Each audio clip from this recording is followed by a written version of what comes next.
Bienvenidos, compañeros, compañeras, a otro programa más de Universo UNED Derecho. Como os indiqué en el programa anterior, hoy vamos a tratar los conceptos básicos del derecho penal. Y empezamos por 4 definiciones del derecho penal, cada una desde una vertiente diferente. Diferenciamos entre el concepto formal y concepto material del derecho penal. En cuanto al concepto formal del derecho penal, sería aquella parte o aquel sector del ordenamiento jurídico constituido por un conjunto de disposiciones legales que asocian a delitos y estados de peligrosidad criminal como supuestos de hecho, penas y medidas de seguridad como consecuencias jurídicas. Y desde una perspectiva material, definimos el derecho penal como el sector del ordenamiento jurídico cuyo objeto es la protección de los bienes jurídicos fundamentales del individuo y de la sociedad frente a las formas más graves de agresión de esos bienes jurídicos. Y desde una perspectiva objetiva y subjetiva definimos el derecho penal. Primero, desde una vertiente objetiva, también conocido como ius poenale, que está formado por el conjunto de las normas penales. Es decir, todas las normas penales ese conjunto se referiría al ius poenale o al derecho penal objetivo. Y desde una vertiente subjetiva, también llamada como el ius puniendi, que sería el derecho que tiene el Estado a penar por la comisión de algún delito. Ahora pasamos a definir el concepto de bien jurídico. Un bien jurídico es todo bien, situación o relación deseados y protegidos por el derecho. En este caso, por el derecho penal. Existen varios tipos de bienes jurídicos, concretamente 3. Los bienes jurídicos individuales son aquellos cuyo portador es individuo, es decir, pertenecen a una persona en concreto. Como ejemplo de bienes jurídicos individuales pueden ser la paz del hogar, la propiedad, el honor, la vida humana independiente. En cuanto a los bienes jurídicos colectivos, no se pueden definir, o la existencia de un bien jurídico colectivo no se entiende de un modo autónomo, esto es pregunta de examen, e independiente, sino que siempre como expresión de la presencia de una serie de bienes jurídicos individuales cuyas barreras de protección quedan así adelantadas. Es decir, son bienes jurídicos que pertenecen a la colectividad, a una colectividad de individuos. Como ejemplos, la salud pública o la seguridad vial. Y por último, tenemos los bienes jurídicos supraindividuales. Son bienes jurídicos que están por encima de los individuales y los colectivos. Es decir, pertenecen al interés estatal o intereses internacionales. Entre ellos podemos diferenciar, por ejemplo, la función tributaria como base de la convivencia social o el interés del Estado en el control de los flujos migratorios. Son bienes jurídicos abstractos de interés estatal, fundamentalmente. Por todo ello, podemos decir que el derecho penal tiene un carácter fragmentario. Esto también es pregunta de examen. Fragmentario debido a que preside un principio de intervención mínima y última ratio. ¿Esto qué quiere decir? Que no se aplica frente a cualquier tipo de agresión, sino solo frente a las más graves y solo se debe aplicar en los supuestos en los que sea absolutamente necesario por no ser suficiente la protección otorgada por otros sectores del ordenamiento jurídico. Por tanto, repetimos, carácter fragmentario de intervención mínima y última ratio. Esto es un concepto importante que probablemente en alguna pregunta de tipo test salga de cara al examen. Bien, seguimos con el concepto de delito. Podemos diferenciar 3 vertientes o 3 perspectivas a la hora de definir lo que es el delito. Desde la primera perspectiva, que sería el concepto formal del delito, se puede definir que cuando una conducta se encuentra recogida en las leyes penales bajo la amenaza de una sanción penal. Es una definición sencilla de dos frases. El siguiente concepto sería el concepto material del delito, que desde un punto de vista material se puede definir el delito como una conducta que lesiona o pone en peligro un bien jurídico y atenta gravemente contra las concepciones éticas, sociales, jurídicas, políticas y económicas. Y desde una perspectiva analítica, el delito puede ser definido, esta perspectiva es la más importante y es en la que se fundamenta la teoría jurídica del delito. Por tanto, el concepto analítico del delito se refiere a que se deben de dar cinco elementos para poder imponer una pena o una medida de seguridad a un autor o un partícipe del delito. Estos 5 elementos tienen que ir por orden y solamente si existe el primero puede existir todos los demás y así sucesivamente. Empezamos. Primer elemento, una conducta. Es decir, que tiene que haber una acción o una omisión por parte de alguien. Que esa conducta sea típica. Es decir, que esté dentro del Código Penal, que esté tipificada dentro del Código Penal, esa conducta. Que sea antijurídica, es decir, que sea ilícita, contraria al derecho. Es decir, que esa conducta que está tipificada dentro del Código Penal sea contraria al derecho, es decir, que sea ilícita. Pasamos a que sea culpable, es decir, que esa conducta típica antijurídica sea reprochable a su autor. Y finalmente, que sea punible, por no existir razones que eximan la pena. Es decir, que sea punible a esa persona que se le considera culpable. Bien, dentro de estos 5 elementos podemos distinguir dos cosas. El denominado injusto específico del delito y el injusto culpable. El injusto específico del delito significa cuando una conducta es típica y antijurídica. Es decir, que esa conducta está caracterizada por ser una conducta grave. Es decir, tanto una gravedad en la acción y en el resultado. Lo que técnicamente se conoce como desvalor de la acción y desvalor del resultado. Esas características definen el injusto del delito. Y el injusto culpable es cuando esa conducta típica antijurídica puede ser reprochable a su autor. Por tanto, ahí tenemos el concepto de injusto culpable, que se utiliza para establecer la responsabilidad penal en concreto a un autor, a una persona, por así entendernos. Por tanto, tenemos los 5 elementos: una conducta típica, antijurídica, culpable y punible.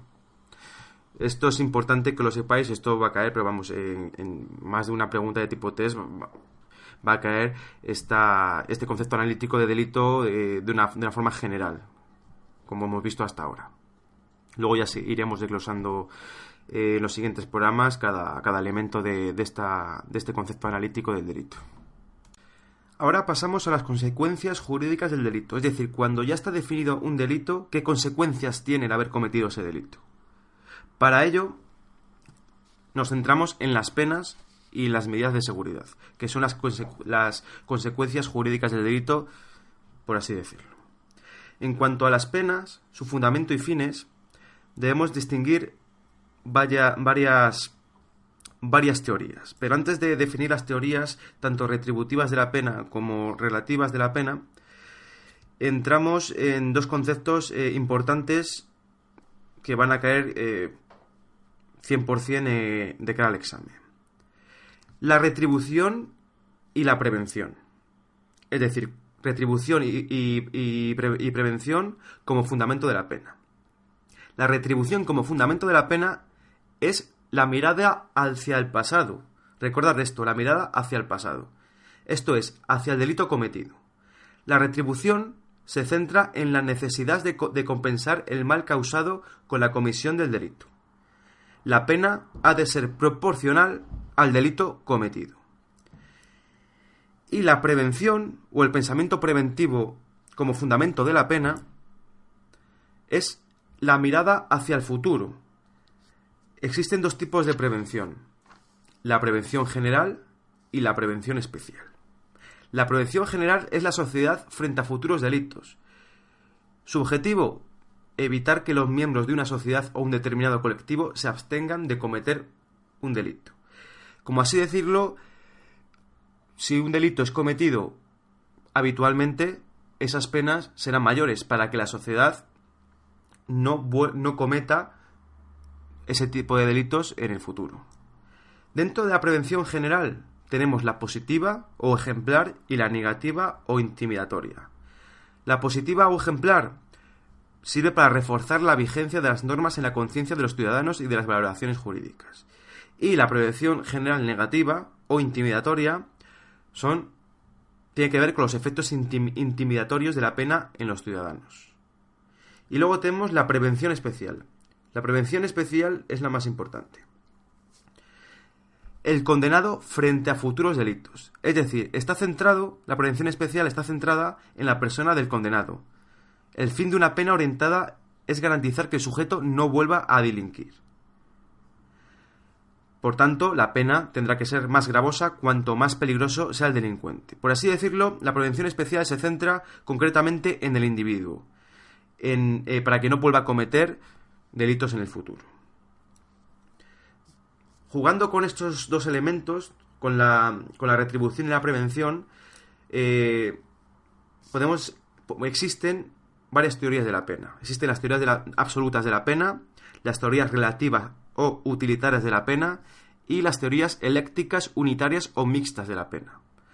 Las teorías absolutas de la pena solo tienen en cuenta la retribución por el delito cometido, como único fundamento de la pena. Se excluyen los posibles efectos preventivos que pudieran tener. Los autores más importantes de estas teorías son Kant y Hegel. En cuanto a las teorías relativas o utilitarias de la pena, se basan básicamente en la prevención de la comisión de futuros delitos, es decir, en la prevención general que hemos visto antes, la prevención especial o en ambas, cada una en su vertiente positiva y negativa.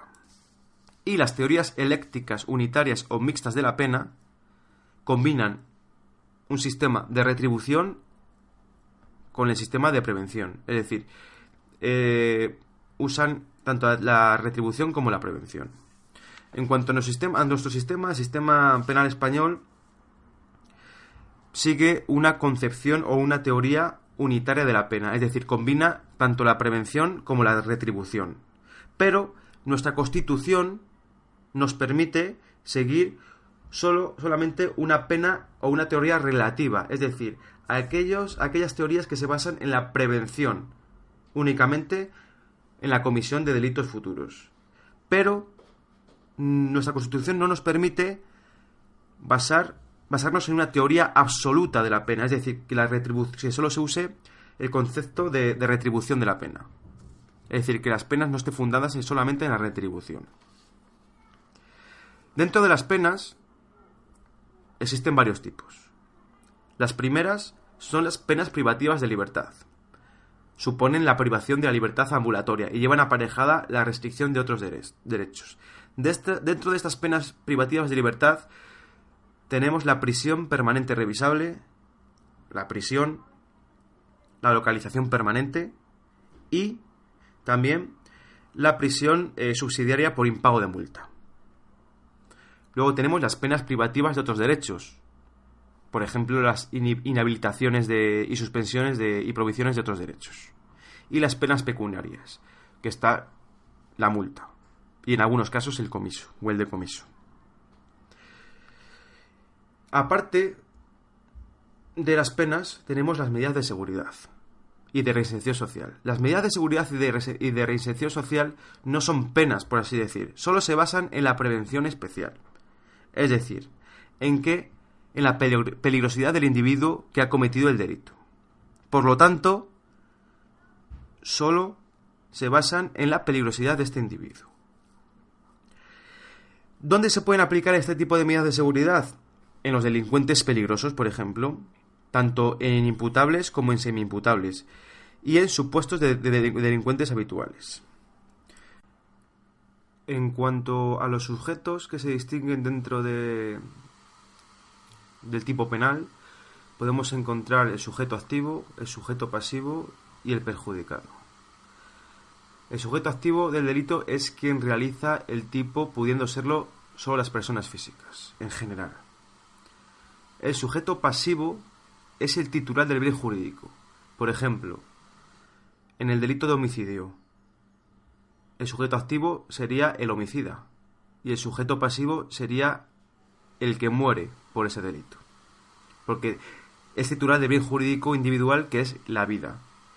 Y el perjudicado no es el titular del bien jurídico, pero sufre las consecuencias de la acción. Sujeto pasivo y perjudicado pueden coincidir, pero no siempre es así. Por ejemplo, en un robo, sujeto activo, el que realiza la acción que da origen al tipo de robo. Sujeto pasivo, por ejemplo, si se va a robar un bolso, el titular del bien jurídico del bolso, que es la propiedad, sería el sujeto pasivo. Y el perjudicado, por ejemplo, si es un robo con fuerza, otra persona que no sea la dueña del bolso lleva ese bolso. Por tanto, esa acción de robo con fuerza ha sido perjudicado esa persona que portaba ese bolso aún no siendo suyo. Por tanto, ese sería el perjudicado, distinto al sujeto pasivo. Y para terminar, aclarar una cosa que no he mencionado en cuanto a las medidas de seguridad. Las medidas de seguridad solo pueden ser postdelictuales, nunca pueden ser predelictuales. Eso tenemos muy en cuenta porque también es una pregunta de examen. Con todo ello, me despido por hoy. Espero que os haya servido de ayuda y nos vemos en el siguiente programa. Muchas gracias y hasta el próximo programa.